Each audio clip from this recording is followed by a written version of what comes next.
All right. Thank you all for coming. When Ben finally finds out that he's part of this, in fact, he's a very large part of it. Unlike myself, I'm just sort of filling out the numbers. It's great at this time of year. You get to meet all sorts of people for really very little reason, gathering together for an hour here, an hour there, topic here, topic there. My name's Malcolm Scott, and I'm chairing this session. Ben Bradley and Michael Connor will be the people you'll hear most from. Now, I've been at the bar since 1990, so it's a matter of at least 28 years, going on 29 years. Now, the reason I say that is I want to highlight the extraordinary change that's happened during my time as a barrister in the way we conduct law in New South Wales. When I began, in the first 10 years or so, we didn't have mediation. We just didn't do it. We ran cases. We ran things called arbitrations for a while. They were a complete disaster. Some of them were non-binding. You had to trot off again and do them again. But we settled most cases. And most cases were settled by barristers talking to each other or solicitors talking to each other, very informally, an idea here, an idea there, an offer here, an offer there. And they generally settled very close to hearing, which meant that preparation, which could otherwise be called wasted, occurred. And literally on the steps of the courthouse, sometimes with your hand on the door, or you got a tug on the shoulder from your opponent when the evidence wasn't falling the way it might have been expected to fall. That was the way a lot of us were trained to do the practice of law. Now, mediations are obviously extremely different.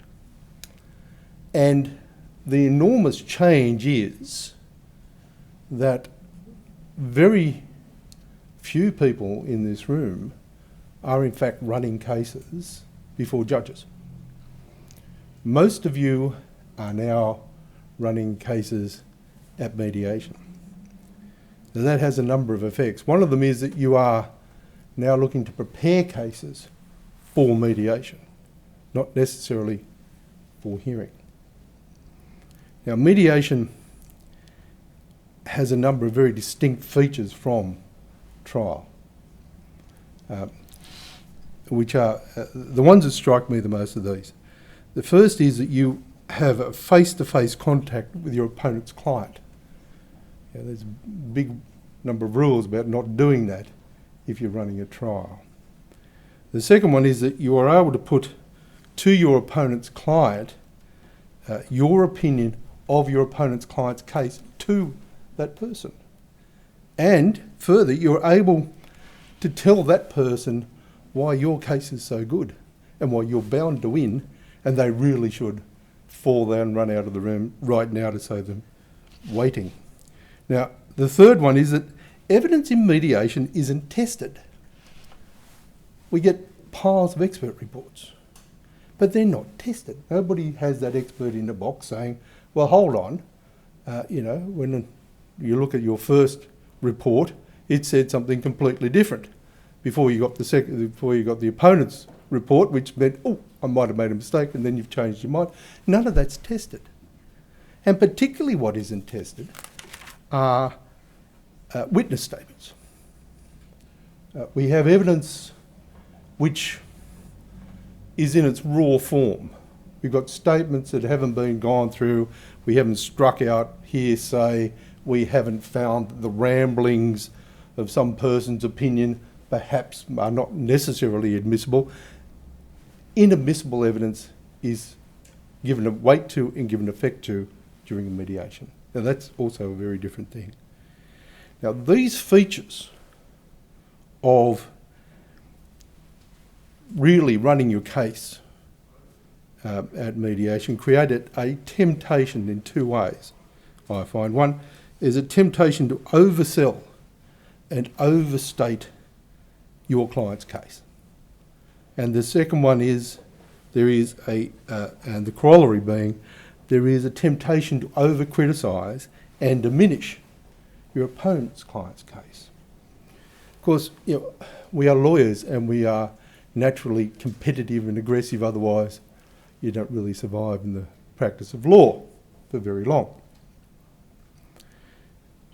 It is these temptations that generate, in my opinion, the real ethical challenges that you'll bump into on a day-to-day basis in conducting mediations.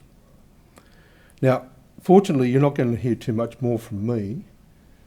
I've got these two very smart young men here to assist you. The first one I'll introduce you to, if you don't know him, is Ben Bradley.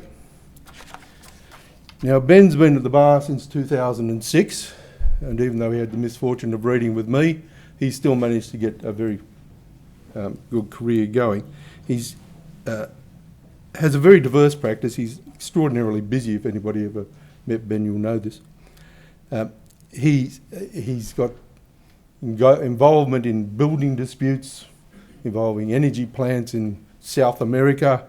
He runs complex medical negligence cases, coronial inquests. He's always involved in those, building disputes of various kind.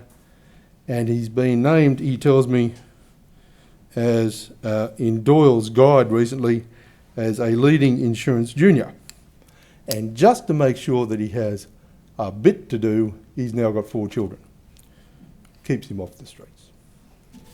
The second of your presenters is Michael Connor. Now, Michael's been at the bar since 2018. Now, Michael came from being a solicitor for 8 years at McPherson, Kelly and Gaydens, and he had largely a commercial practice, which he's probably wishing he still has, seeing we give him really hard things to do because he's available. Now, he tells me here that his hobbies include currently undertaking a Master of Laws, which goes to show how much smarter he is than myself, and urgent injunctions. His hobbies prior to coming to the bar, he tells me, included motocross, but he's injured, surfing and weekends away with his wife, all of which he's given up for the pure pursuit of justice and the law. All right, now, Michael's going to go first, and he's going to talk to you about the structural issues that surround, the regulatory issues that surround mediation as we practice it. And then Ben's going to come along and put some flesh on that structure relevant to reviewing some of the cases. There aren't a lot of cases in this area, but those that are there are very important if you want to keep your ticket, which is always a good idea. Now, at the end of that, I'd like any of you who have had particular issues or particular concerns or things arise during mediation, which you wish to discuss, to bring them forward to us, and we'll see if we can assist and flesh out what that may or may not be a good idea or a bad idea or a relevant idea or whatever we can do with it. Anyhow, so I'll turn the microphone over to Michael, and he will tell you about the regulatory structures.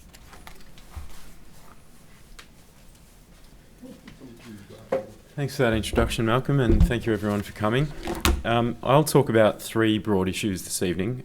How parties get to mediation, which is not always straightforward, the framework for mediation, and also the ethical rules that govern mediation.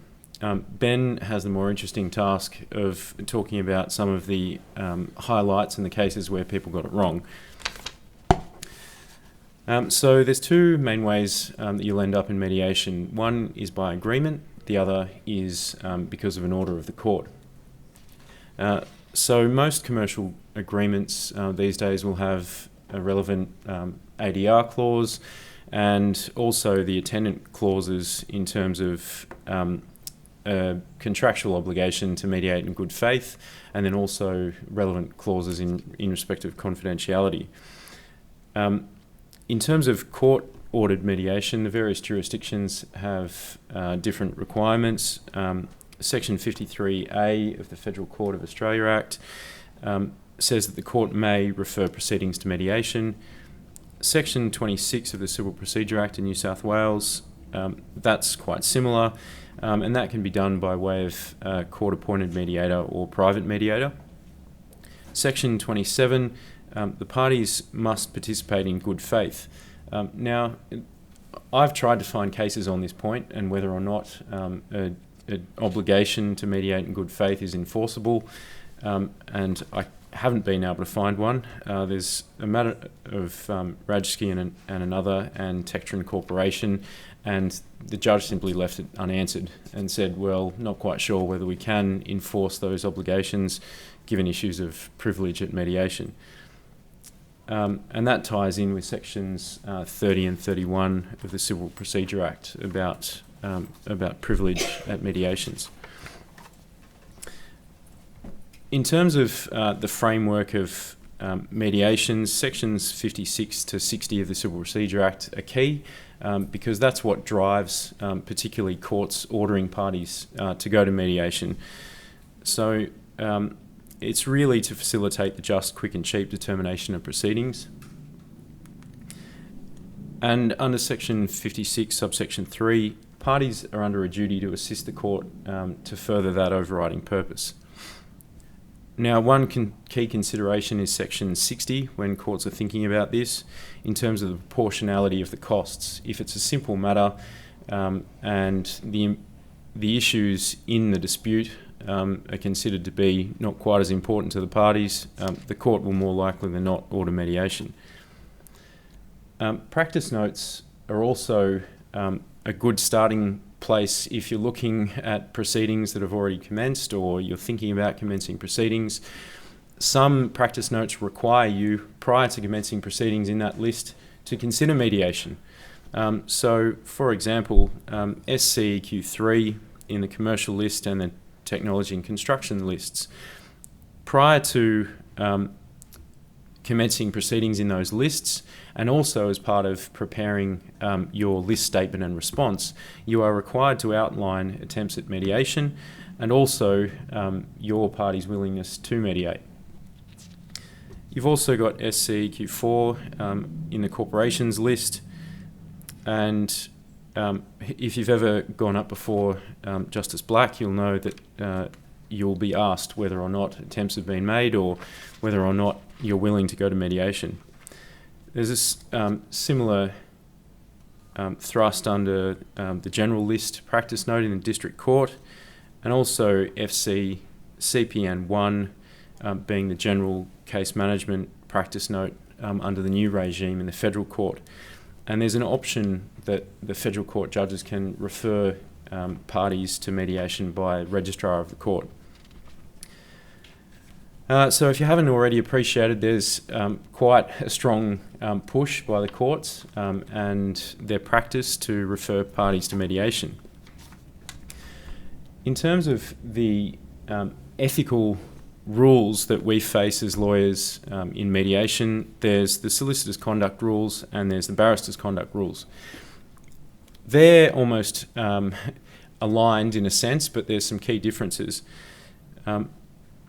So Rule 3, there's a paramount duty to the court and administration of justice for solicitors, and that's reflected in the barrister's rules under Rule 23. Rule 4 is an interesting one though. The first section, not so interesting. Must act in the best interests of the client. Okay, that makes sense. And the analogous rule under the barrister's rules, under Rule 35, must promote and protect fearlessly the client's best interests to the best of the barrister's skill and diligence. The second part of Rule 4 is more interesting. Solicitors must be honest and courteous in all dealings. You can imagine that applies quite readily in mediations where you're in front of each other's clients, for instance. There is no comparative rule under the barrister's rules. I can only postulate that that's because the Bar Association would have to put on more staff to deal with disciplinary complaints, perhaps. Under Rule 7 and the analogous rule, Rule 36 of the barrister's rules, there is an obligation on lawyers generally to advise their clients as to all of the options aside from fully contested litigation. And that means that you are obligated under both sets of conduct rules to inform your client of the option of mediation. And I advise best practice would be at the outset of a matter or even before proceedings are commenced. Now, Rules 8 and 37 tie in with each other in that under Rule 8, solicitors must follow the client's lawful, proper and competent instructions. And under Rule 37, barristers have a duty to help their clients understand what their rights and obligations are in order to permit them to give proper instructions to the barrister. That applies equally in the cut and thrust of a mediation in that the dynamic might change. So as new legal issues come to light, you need to be in a position to advise your client then and there so that they can give proper instructions in respect of settlement of that matter. Now, Malcolm and I had a matter just a couple of months ago where it was in the commercial list. We had extensive pleadings on. We thought that the case as pleaded and as set out in our position paper for the mediation was absolutely clear. It turned out that we got about 5 hours into a mediation and the question from the other side was, "Oh, is that your case?"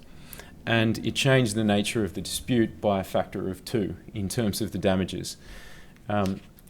So that was a case in which we had to reassess and give further give further advice to our client in order to get proper instructions. It also showed the power of a mediation to flesh out the issues that are actually in dispute. Rules 19.1 to 19.3 tie in with Rules 24 to 25 in that you must not knowingly mislead the court. Now, the word knowingly is key in this sense, in that under Rule 19.2, once you become aware that a statement that you've made is misleading, you must correct it as soon as possible after you've come to know that. Interestingly, under the glossary of both sets of rules, mediations are included in the definition of court, so it is conceivably possible that you would mislead the court by making a misleading statement in a mediation. Now, under Rule 22 and 49, you must not knowingly make a false statement to an opponent. And equally, as it was with the court, you must correct any false or misleading statements that you made to an opponent as soon as you become aware of that. Now, don't think that mediations are immune from other areas of the law. So under the Australian Consumer Law and Section 18, misleading or deceptive conduct has been held to be in trade and commerce at a mediation. And there's a case of Quad Consulting Proprietary Limited and David and Bleakley Associates.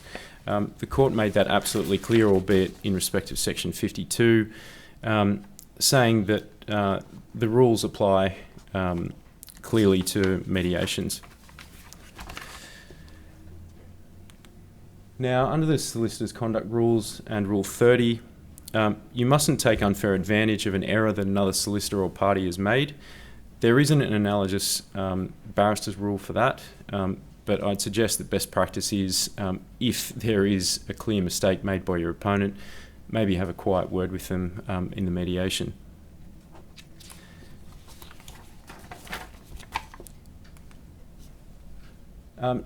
Rule 32 and 65 of the barrister's rules are important in that you mustn't make unfounded allegations just because the mediations are privileged, and you must have reasonable grounds and a proper basis in order to do it.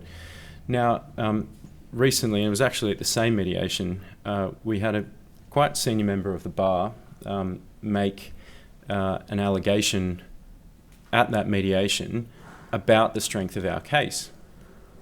Now, you often get the throwaway line, particularly in opening addresses from solicitors or barristers, that, and addressed squarely at your client, that, look, your case is hopeless, it doesn't have reasonable prospects of success, or words to that effect. You need to be careful about that, because arguably that would be a breach of clauses 2 and 4 of Schedule 2 of the Legal Profession Uniform Law Application Act, in that you need to have a proper basis for saying that. You can't simply allege that another practitioner has not formed a view about the reasonable prospects of success of their client's claim before commencing proceedings.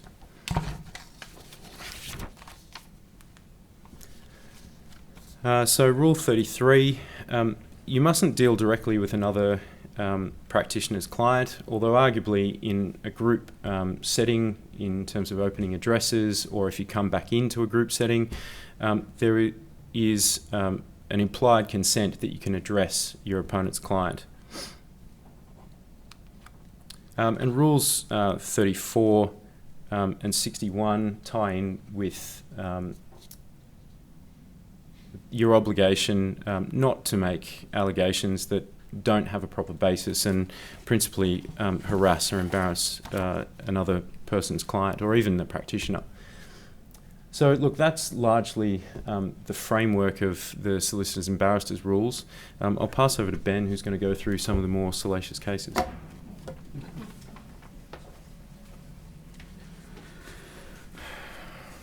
I'm going to explore 3 challenges that you may experience in the mediation process. The first concerns our obligation as professionals not to mislead our opponents during negotiations, and specifically not to mislead by way of silence. There are some chairs if you want to come down. The second is the duty of candor, especially when an opponent is proceeding on a mistake of fact that you did not induce. And the third is the obligation to engage in good faith dealings. Turning first to our obligation not to mislead our opponents, fundamentally, there is no duty at common law to disclose material facts known to a party but not known to the other party. We primarily operate in an adversarial system, and our job is not to assist our clients prepare their case. However, as Michael noted, that general rule is subject to some ethical limitations. And the first is the prohibition on misleading and deceptive conduct contained within Section 18 of the ACL, and the professional standards obligations not to mislead or deceive your client. Any settlement that is contaminated by either of these is at risk of being set aside, and therefore we have to be mindful of not misleading our opponents in the course of the mediation setting.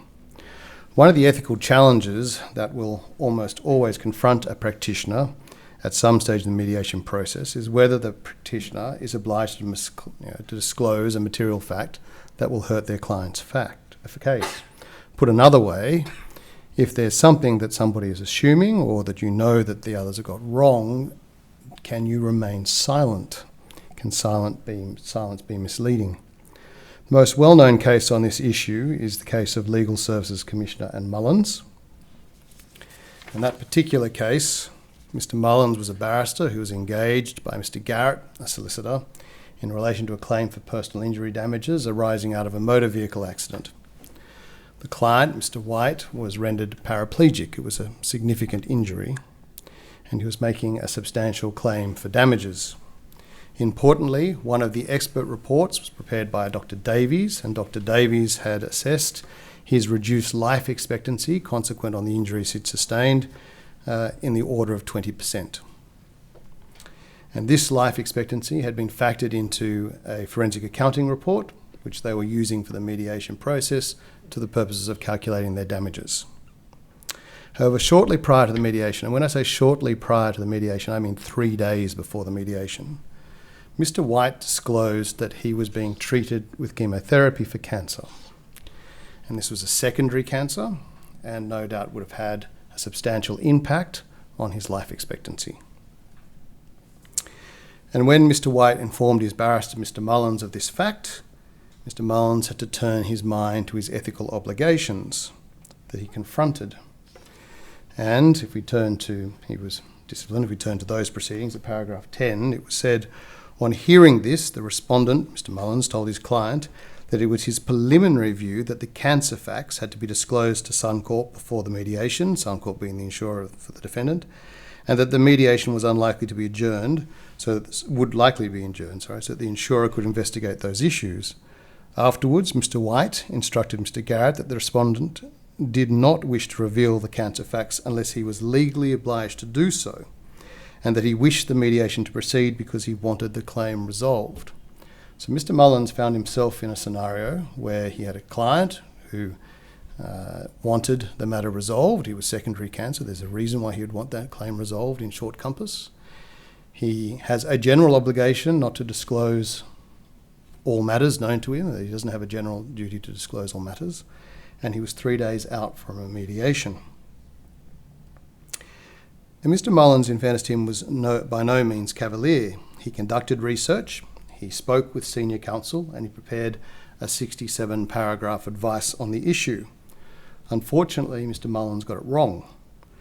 He prepared a written advice, and that advice concluded that Mr. White and Mr. Mullens were not legally obliged to disclose the cancer facts to Suncorp within 1 month of the discovery of the diagnosis, and he concluded that Mr. White and Mr. Mullens could effectively conduct the mediation, provided that they did not positively mislead Suncorp, Mr. Kent, that should read, who was the barrister on the other side, and his instructing solicitor as to Mr. White's life expectancy.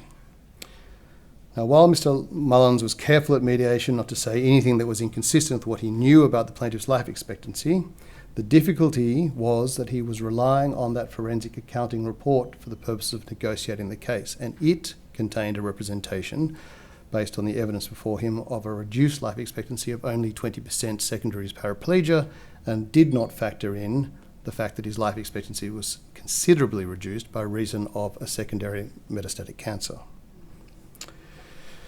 Now, this went to the... he was unfortunately, Mr. Mullens was found to have committed professional misconduct, and in fairness to Mr. Mullens, this was considered a bit of a changing point, so he was unfortunately caught out trying to do his best, but he made a mistake. And Justice Byrne of the Legal Practice Tribunal put what he did wrong, quite significantly, as follows. By continuing to call the Evidex reports in aid as information supporting Mr. White's claim after learning the cancer facts, and recognising their significance for the validity of the life expectancy assumption, the respondent intentionally deceived Mr. Kent and some court representatives about the accuracy of the assumption. He did so intending that Mr. Kent and some court would be influenced by the discredited assumption to compromise the claim, which happened. It was found that Mr. Mullens was in breach of Rules 51 to 52 of the Queensland Bar Association rules, namely not knowingly make a false statement and not correcting a false statement unknowingly made. And you saw the equivalents in the New South Wales rules that we all were by. Now, most of you in this room are solicitors, and no doubt most of you are interested to what happened to Mr. Mullens' instructing solicitor, Mr. Garrett. And unfortunately for Mr. Garrett, he too was found to have engaged in professional misconduct. In his disciplinary proceedings, Mr. Garrett contended that one of the circumstances that explained his conduct was the fact of Mr. Mullens' advice that he relied upon. And at paragraph 20 of his proceedings, it was noted, it was submitted on behalf of the respondent that there were time pressures on the respondent between the disclosure of the cancer facts by Mr. White on 16 September and the mediation scheduled for 19 September. The respondent, the solicitor, was an experienced solicitor in personal injuries litigation and had briefed counsel, who was also experienced in personal injuries litigation, to appear at the mediation and to advise Mr. White on whether he had to reveal the cancer facts for the purpose of the mediation. The advice that was prepared by Mr. Mullens was 67 paragraphs in length and was not available until the day of the mediation. The respondent therefore had limited time to read and scrutinise the advice before the mediation which Mr. White was keen to proceed with. Now, some of you understand that I also don't get advices out to the day before mediation. I heard that comment, Ross Cook.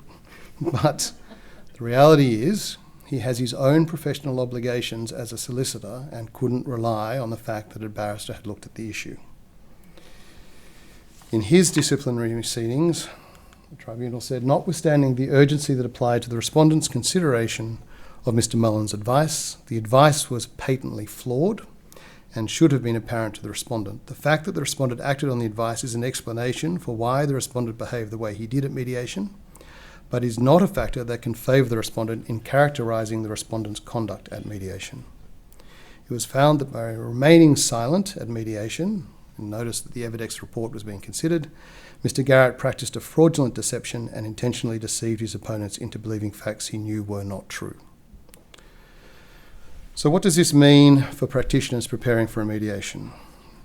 First, care should be taken when you're preparing the mediation bundle. Quite often, in my experience, mediation bundles are prepared by very junior members of the team at first instance, and they often are prepared to include all expert reports that have been exchanged between the parties. The solicitor with conduct of the matter may have learnt that there is a reason why one of those reports cannot be relied on at hearing. The expert may have resiled from that opinion, for example. There may be further material that you now know makes the assumptions upon which the expert gave his opinion to be incorrect. If that is the case, it is imperative that practitioners go through the documents that are being included in the mediation bundle and make informed decisions as to whether or not they should be in that bundle, because you may have to bear the consequences if you've misled the others by something that's contained with those documents. The second, which is, I think, pretty obvious, the position paper when you're drafting is to make sure it doesn't contain a misleading or deceptive statement. And you should avoid trying to overplay your case or underplay their case. As best as possible, highlight the strengths of your case, but acknowledge the other side have a case as well. Not only is that honest, because everyone is participating in mediation legitimately believes they have a case, but it's also more persuasive. If you tell the other side that they have prospects of success, but you think they're ultimately going to lose, it's less confrontational, it's more in keeping with what mediation is trying to achieve, and you'll probably get a better result. And it doesn't hurt you to do it anyway. And the third, if an ethical issue presents itself, delay the mediation. Delay it. Clients put a lot of pressure on us to proceed with the mediation on a particular date. But if there's a genuine ethical issue that comes in the last minute, i.e. a client discloses that he's got cancer just before the mediation date, and you as a legal practitioner, whether you be counsel or solicitor, haven't had time to properly digest the impact of that, delay the mediation. Can't hurt. No one's going to. It's a perfectly legitimate reason to get yourself across it, and don't risk your ticket by potentially misleading the other side by not dealing with it. And there are always ways of dealing with every crisis that comes up. There always is a solution. And remember that counsel and solicitors work as a team. So if counsel says something that you know because you've got more details of the facts behind you that is inaccurate, tell him or her. Maybe not immediately, but in the context of the mediation. Yeah. What are you on about? No. You idiot. But engage. Say to him, I don't think that's right. And point to why it's not right, and it can be dealt with then. And no one's going to be at any risk, because you will know the files invariably better than your counsel if you've been living with a case for years. You will know the minutiae, and it's quite possible the counsel will say something that's wrong, and you have your own obligations not to mislead the other side. So tell counsel, and you'll be able to deal with it in a better way. This deals us to the second issue, which is the duty of candour to your opponent. And the leading case on this is Legal Practitioners Complaint Committee in Fleming, which is a decision in Western Australia from 2006. I've got to say, as a member of the legal profession, there are not many disciplinary actions that relate to mediation processes that I have found. And I think it's because most of us actually are courteous, polite people who engage regularly with each other and do a decent job. And so, and some of these, including Mr. Mullins in the first one, I wasn't there in the mediation, I don't know how he conducted himself, but it didn't seem as though he was being cavalier at all, he was trying his best. I think most lawyers do try to get it right. So we should all feel a bit better about ourselves. There's not that many bad cases around. Mr. Fleming, unfortunately, is a case that is, he acted for a client whose husband had not executed a will in accordance with the formalities of the Wills Act in Western Australia. He'd signed a draft will, and his signature had not been witnessed. Therefore, it was an informal will. A dispute arose following his death between the wife of the deceased as well as siblings of the deceased as to his estate. The solicitor acting for the wife had been instructed by the wife not to disclose the informal nature of the will to the deceased siblings during negotiations.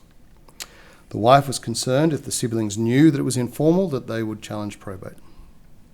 Ultimately, the dispute was settled with a term that the siblings agreed to covenant not to challenge the will.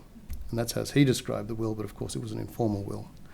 And when they subsequently learnt that the will was informal, they commenced proceedings to set aside their settlement.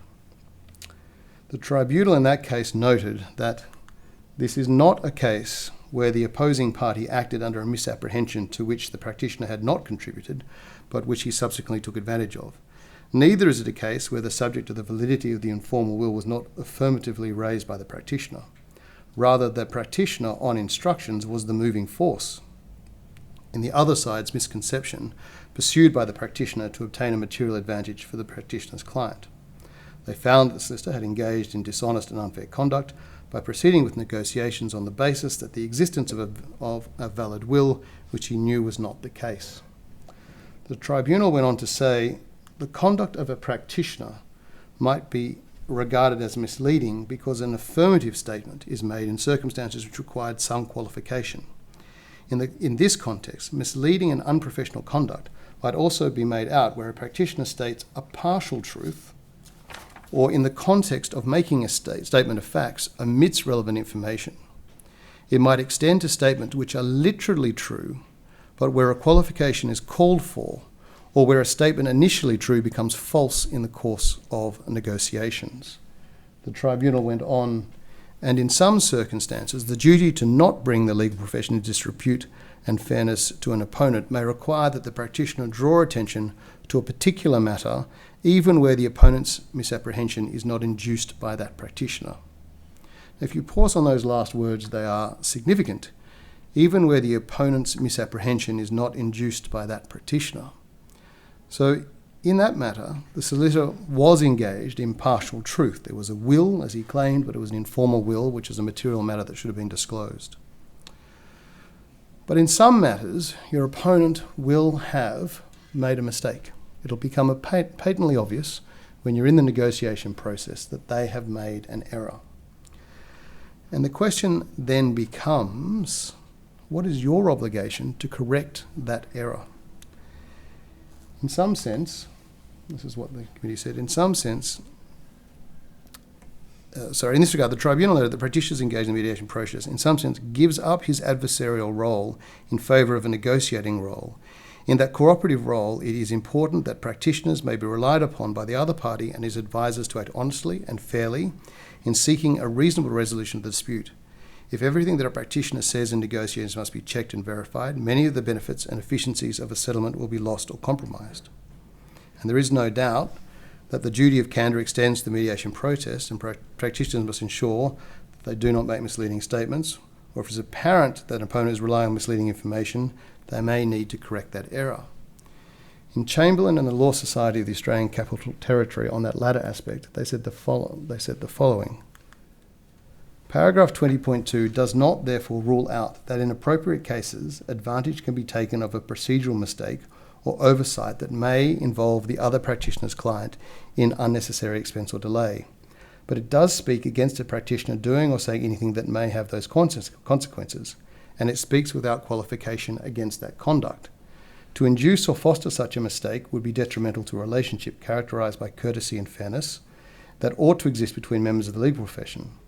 A relationship of that nature has its justification not merely social and ethical mores, it has an additional justification referable to the public interest, in that courtesy and fairness contribute materially to the effectiveness and expeditious performance of legal work. The question is then, when do you have to correct the error? And that has to be a judgment call. It really does have to be a judgment call all the time. You are not obliged always to correct an error on the other side. If you've induced it, you must correct it. But if you haven't, then that is a judgment call in the myriad of settings that exist as to whether or not you're acting in the best interests of your client in correcting a particular error or not. And sometimes, in fact, I generally think it's better to correct the error in all circumstances because then you can relax. One of the things that solicitors these days appear to do quite often and do well is that when an expert report is prepared that is objectionable, or they intend to challenge it at hearing, or it hasn't been served in accordance with a court rule, and therefore the other side might be under a misapprehension that they can rely on in hearing, is to set out in writing that you object to the report and the reasons why you object to it before a mediation. And that means everyone is going into the mediation knowing that the other side has a problem with their reports. And you're not hiding behind a procedural failing of theirs to take advantage at hearing or not exposing the problem up front. I think it's an ethical obligation of us, where possible, to do that, because then parties are properly preparing their case as much as possible. And this brings us to the last area, which is good faith. There is no universal yardstick as to what constitutes good faith and bad faith in negotiation. And this is what there is a myriad of academics who have tried to understand what good faith and bad faith in negotiations are. But from what I read, this is what I believe you should take away. Good faith does not mandate settlement offers must be made. We are ordered to attend mediations quite often by the court, regardless of whether or not we want to go to mediation. And if you are not obliged to make an offer. But my advice to you is that if you have formed the view that you have the unlosable case, two, you should check the facts again. But more importantly, write to the other side or raise the point before you're ordered to go to mediation. If you form the view that your client is going to seek a V for the D at best, if you're for the defendant, for example, then if you know that at the time that you're ordered to go to mediation, tell the court. It is our view that we will not be compromising the claim. If you order us to go to mediation, we will appear. If you form that view before mediation, but after it's been set down for mediation, write to the other side and say, we may not be making any commercial offers. Because if the other side are going to send their client at great expense or inconvenience down to there and you're not going to make an offer, that's not very nice, it's not courteous, it's not polite, it's not what we're in the business of doing. So if you form the view as an ethical practitioner that you're not, on good grounds, going to make a particular offer at mediation, let the other side know that in advance. Good faith does not mandate that settlement offers that are reasonable must be accepted. You, as a practitioner, on the information available at mediation, might receive an offer that you think is particularly good and your client might think is particularly good, but you want to do some further investigations. Good faith participation in mediation doesn't oblige you to settle a reasonable or good offer that exists. You can, on grounds outside the mediation, reject the offer. So you shouldn't feel obliged by the process that you must accept the offer. However, most of us will accept a reasonable offer because it's in our client's best interests, but sometimes we haven't yet done enough investigation to accept the offer. What it does require is, without doubt, an honest approach to negotiation. It does require a genuine assessment of your client's position as against the opponent's position, and it does require that you negotiate consistently with that honest approach and that genuine assessment. Now, if you keep those three principles in mind, I think you will conduct yourself ethically in negotiations. And these are the last points. Do not say no reasonable prospects of success to the other side. The reason is that at some point, some lawyer has signed a certificate normally saying that these proceedings have reasonable prospects of success. You don't know all the information that lawyer had when they made that certification. You may believe you have a particularly strong case, and so you can say we have a particularly strong case, but it's never wise to say you have no reasonable process of success, one, because you may be breaching your own ethical obligations, and two, it's very rarely correct. Two, do not say final offer if you intend to make further offers. And there's a reason, there is actually some discussion about that I saw. The reason is because the other side, if they accepted that on the understanding it's a final offer, but somehow learnt that you had more funds later on, have been misled and deceived by you making that you have no more money. So there are different words that negotiators use to signal when you're coming to the end of the line or when you've reached the limit of your instructions, which are different to final offer, but If you say final offer, which indeed happened to me today, I said final offer, they came back with another offer and we repeated it and repeated the final offer, and in this one they took it. But don't say final offer and then if you have more room to move. You might legitimately say final offer and your client then changes their position, that's different. But you should try to avoid language that is inaccurate. And do not state your case as being better than it is if you have no basis for that statement. And that's not just puff. Your legal representatives, you're dealing with legal representatives. And if the other side are trying to settle the matter with you in a negotiating process, give them the courtesy of acknowledging the strengths of their case and emphasising the strength of your case based on the material before you. Does anyone have any questions? Yes. It's not really a question, it's an observation. When mediation was introduced, when I was, because I'm so old, I did lots of mediations with Sir Lawrence Street, it was seen as an informal, more relaxed, people could talk about the issues and not bound up in, I'm not saying you didn't have legal obligations, but its advantage was it wasn't a trial. It was a discussion. You could talk about things with your opponent with no issues. It seems to me the further on we get in mediation, the more formal it becomes, the more obligations are put on the parties, and in a way, it's a bit like a mini trial these days. I think my observation is slightly different. There was, when I first came to the bar, a lot of adversary in mediations, and it's not an adversarial forum. It's a different kind of forum. And I think most practitioners, at least those that I think that are good at mediation, recognise that it's a different type of forum. And a phrase that I like to use, and I've seen others use it, is that we're trying to reach, that is you on the other side of the table and us on this side, a collaborative decision today. We all have to come to that one decision that we can all live with. And we all know that rule, you may not be happy with it. But it is a case where you are trying to reach a view that everyone in that particular room agrees on. And sometimes it's not only money that gets something over the line. There may be things that a court's not going to order, but you can achieve in a mediation process to get it over the line. And I think practitioners are getting better at recognising that. And certainly, again, as there are a range of practitioners, there are a range of mediators. And the good mediators, I think, and there are some in this room, work on exactly doing that. That is, they take it out of the adversarial system and they remind you that you're in a different type of format. And most practitioners, I think, are getting better at recognising that it's a different format. I think I couldn't agree more. But if you're going to mislead your opponent because your opponent hasn't bothered to prepare their case properly, and during the discussions you realise, for example, how far do you take it? You realise, I have a case at the moment where my opponent's cause of action is entirely misconstrued. We have told him that it is.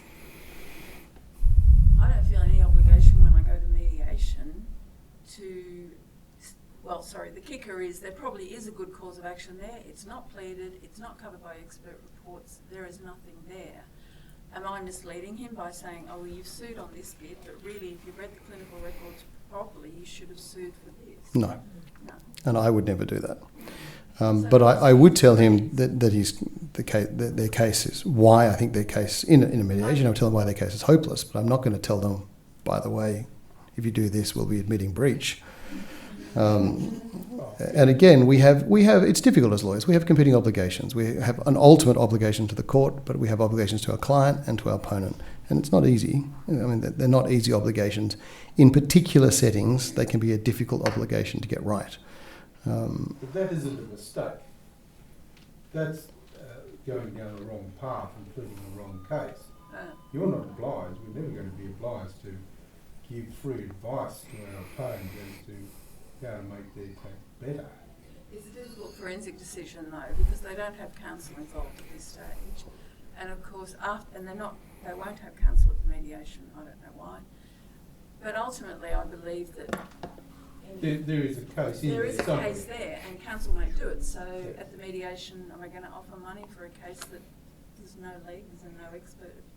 That's not an ethical decision. That's a forensic decision. No, I know that's a forensic and often in my experience, the answer is yes. We will buy out cheaply the risk of them coming to realise they have a proper claim. I understand. But yeah, I understand the difficulty. There are many times when you would have been in front of a sympathetic judge who will basically say, listen, these pleadings are pretty ordinary, but there's a germ of a case here, and off you go and try and replead. And a very sympathetic judge will in fact then give an advice on evidence from the bench, and we're all sitting there saying, gee, that was fun. And now we're... Next time, strike out your opponent's plea. Then we're in the country of actually having an argument where there wasn't one before. But yes, we've all been in a position where we've seen there's a germ somewhere and we can see it, and you may well decide, the client may well decide to buy the germ or not, just to let it roll through as it is. I very rarely have ethical issues in mediation, and most people we kind of all know each other. You get used to the people who deal in the area that you're practicing in, and most of us realise that your reputation lives or dies by engaging honestly with the other side, and most of us conduct ourselves appropriately on all sides of the fence. But I was trying to think of when I've had a legitimate issue, and the last time that I could think that I had a legitimate ethical issue, which took me all of half a second to resolve, but the other side a lot longer, was when I was a solicitor. We acted for a particular defendant in relation to a personal injury action. The person had suffered a brain injury when they fell some distance onto a concrete floor. They did so in the condition of skylarking, and we had said to the other side, we'll give you 3 months to sort out whether you're going to proceed against us, but if here's a very long call to bank that sets out why you're going to fail, and we will assist you. We will give you access to the site. Every document you ask for we will provide, but if you proceed with this matter, we will then run hard against you, but we will give you enough time to properly investigate this claim and walk away. And they did do that, and eventually they decided to walk away, but because he was incompetent, we had to get approval. I won't mention the judge, but it was one of the judges that likes to probably give evidentiary advice. It wasn't the judge. And that particular judge refused us 5 times, refused the verdict for the defendant on 4 occasions. On the 5th, he approved it. And in the middle of that, I'm not going to mention any names, in the middle of all that, the counsel on the other side rang me, and I was a solicitor, not counsel at that point, and said, can't we just do a deed? Get rid of it. I thought, no, ethically we can't. The court is trying to exercise its function of protecting an incompetent person. And in that particular case, we wrote a letter to the other side saying we haven't had him examined, but if he's incompetent, are you going to appoint a tutor? And they appointed a tutor, so we assumed that he was incompetent. And we said no, but that was the only time I've ever come across somebody who didn't engage ethically in a process, that did something that I thought was quite unethical. And normally you can see it, and we just said no. And you go back for your 5th time and try and get an approval for this because it's the sensible result. But most of us in a very long time now are practicing, which is very sad. That's the only time I've really come across a clear ethical issue that worried me. Oh no, I've had components actually say porkies to me during mediation, but this is going back a few years. There were particular members, unfortunately in our profession, who would not only overstate their case, they'd lie to you. And see if that worked. But so it's not everybody that does mediation is a squeaky clean. It's the ordinary opponents you'll bump into from time to time. It's no real difference to when you are appearing in front of a trial and in front of a judge. If you've got an opponent that you have to be careful of, you have to be careful of them, and you have to test what's going on around you and what they're putting forward. I remember when mediations first started. Yes, they were extraordinarily adversarial. That we used to yell, scream, stamp their feet, and run around and walk out the door, storm out the door. Very few people do that these days because generally the histrionics don't work, and we're now down to much more forensic examination of each other's cases before a decision is made.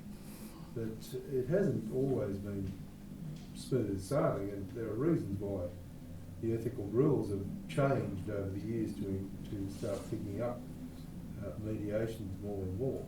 The fact that there have only been a couple of cases of note, I think, is interesting, but you have to remember it's difficult to run an argument if you're bound by confidentiality, and it's very difficult to get over the confidentiality of a mediation. It has to be to the extreme that Ben's pointed out.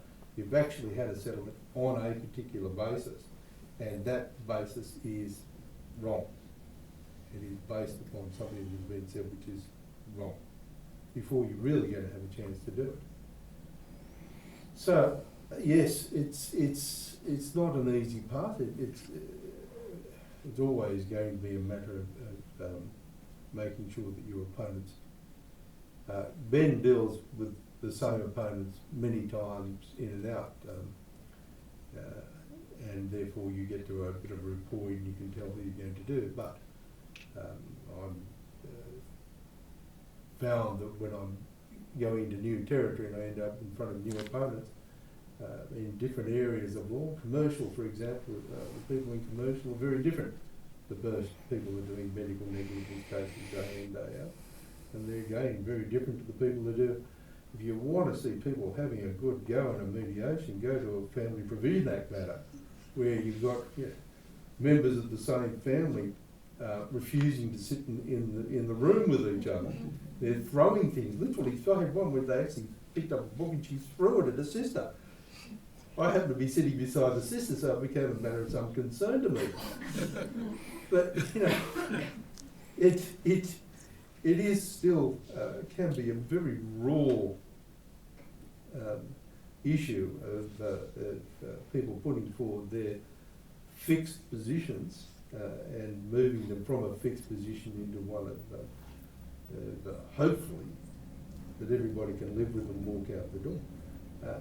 So it depends on the area that you're practicing in, depends on the people that are practicing with you, obviously. Overstating the case is the one that gets, I find, more and more and annoys me more and more.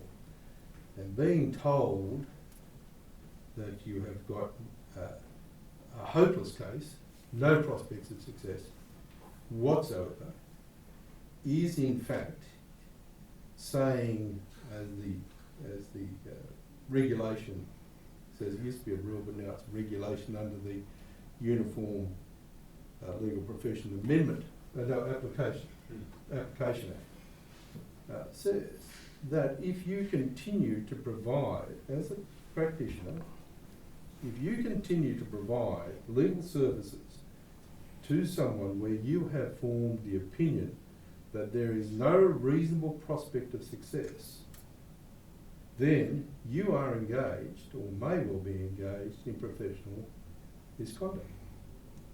And you can be in a lot of trouble. Now, I've had occasions, on 2 occasions when I've been running trials where it has become terribly apparent when I've been for 2 different plaintiffs. They both fell off the perch during evidence. One was because he was 75 years old, he was being badgered to death and he just gave up. And another one was, of course, found out that they were lying wonderfully and then weren't lying too wonderfully. In both of those occasions, I've had to call them to German, inform the solicitor that I've formed the view there is no reasonable prospect of success in these matters and we can no longer continue to provide legal services. That requires a visit to the judge, and so we're going to have to withdraw from the matter. So for somebody to say that to you, they are very particular words and they have a very strong meaning. For somebody to say that to you is somebody saying to you that you are engaged in professional misconduct if you continue to act in this matter. Now, I might be old-fashioned, but I take that to be entirely offensive.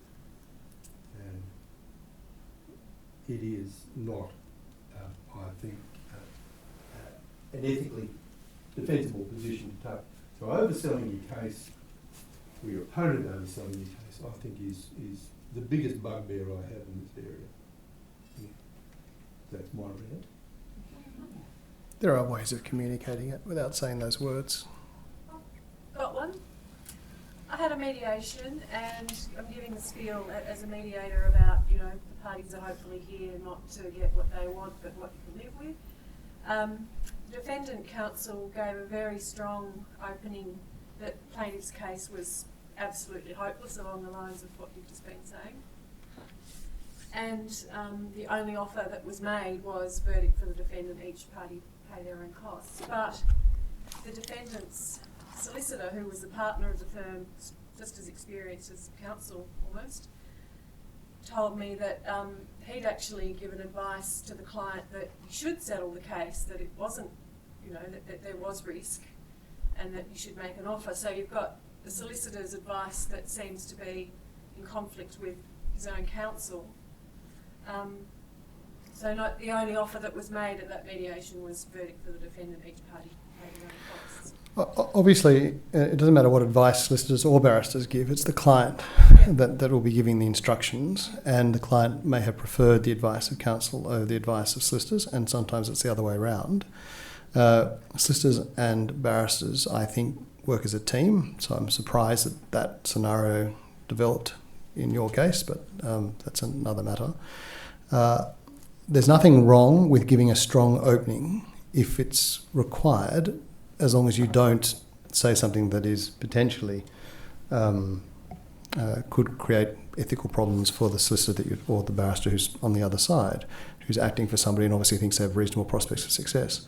But you can open strongly. There's nothing wrong with a strong opening, and the mere fact that a solicitor and a barrister have given different advice to the client isn't determinative of how they should open, and nor which advice the client should prefer. I have sometimes taken a strong position in a matter only for the client to want it resolved for other reasons, and so you just have to deal with that as the client sees fit.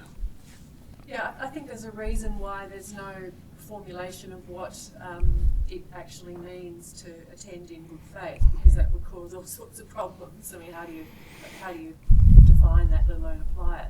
But it was a frustrating situation to be in where presumably they're to try at least, but. It's frustrating if a matter doesn't resolve if you're a mediator, because your job is to try and facilitate an agreement if you can. But I'm assuming in that case the client must have preferred the position of counsel. And yes, except it did settle down the track, but not at mediation. And it didn't settle for verdict for the defendant either. I often, and I've thought to myself, is this good faith participation? I've said on many occasions, you don't have to settle at mediation on the first time round. And I don't think that's a bad faith position to adopt. If you've seen someone's position paper and they're at X and you're at Y, and I don't think it's bad faith to use the mediation process to get each party nearer to each other without committing to a settlement position at that time. And some of the most effective mediations I've been involved in have taken 2 or 3 goes at it. But the parties at the end of the mediation have agreed to look at issues that the other side have raised critically, and vice versa. So I had a matter which is where an accountant was being sued for $2 million. There were various different positions taken on various different things, and in the first time we sat together, we worked out what the issues were. That's all we really achieved, but we worked out what the issues were and what our competing positions were. The next time round, we agreed that, well, we maintain this position, but we accept you are right, or more likely to be right on this one, and the others did the same thing. On the third time round, we settled, and there were hardly any legal costs. And if anyone knows, running an accountancy matter can cost you a fortune, because accountants charge much more than lawyers. And if there's a cap on costs and you're over costs and various things, you try to avoid that particular scenario. And that was very much, I thought, a good faith negotiation, though I'm pretty convinced that neither party attended with the intention of getting a result on the first time. But they were committed to trying to resolve or at least limit the issues between them. So, because the issue is some matters are really complex and they might have multiple parties, and it might take, as you say, 2 or 3 goes to really narrow those issues to a point where everyone's willing to kind of understand what their respective liability positions are or their risks are. And so that might take 3 goes over 4 years. On this particular one that I'm talking about, which happened very recently, everyone left happy. So I don't know, maybe you can all leave a mediation happy, but everyone left genuinely happy with the result. And that was a very good, in fact, there were no mediators. That was just informally dealt with by the lawyers, where they said, let's try and work through this, and they were able to do it together. That does raise what I think is an ethical issue that you bump into, particularly in medical negligence cases where you've got a variety of defendants. You can have 4 or 5. I've been in cases where there have been 6 or 7 defendants, depending upon where along the pathway of destruction the liability is going to try and fall. And you're in a mediation, and not every defendant's got the same strength in their defence and in their argument. And plainly it comes to your mind that you could get your client out by doing a fairly quick deal, if not a verdict for the defendant, then paying a fairly small amount of money, and you've gone, you've left. You're all in there together, you're all talking as defendants. Do you have an obligation to tell the other defendants sitting beside you what you're doing in terms of you're doing a side deal to try and extricate yourself as quickly as possible, assuming there are no cross-claims on? I tend to fall into the category that I tell people. We're probably not going to, we start on the basis that we're probably not going to get agreement today for everybody, even though you've got a pool of money you've all put into, but I think I can get my client out and I'm going to try and negotiate separately and we've put forward this particular offer to the plaintiff. That's generally the way I view a proper way to act with other defendants. But I'd be interested to see whether or not other views. That doesn't actually happen very often. What happens is you've got 4 defendants, 3 medical defence unions, the Treasury Managed Fund, and irrespective of liability, there will be at least 2 of them who will come along to the mediation and say, we're contributing nothing. And therefore, your client says, well, I'm not wearing all of it, why should I? And the whole thing falls to pieces. And you try and have preliminary mediations with all the defendants to see if you can reach some sort of consensus.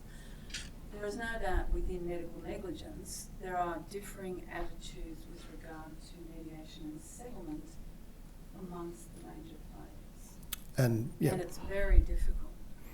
And sometimes, though, you take the risk of settling a matter because you can get out and they can cross-claim against you if they wish. Sometimes you do, but it depends how big the matter is, Ben, and how big your client's exposure is and how much you want a contribution from another defendant. I mean, if you've got 3 other defendants and you believe on the expert opinion they should all be contributing something, and some have an attitude that they would rather defend a matter and let a judge give it because they're acting for individuals. You know, this is my doctor, he wants to defend this matter, and I always say no, he doesn't, but he certainly doesn't want to be in the witness box for 3 days.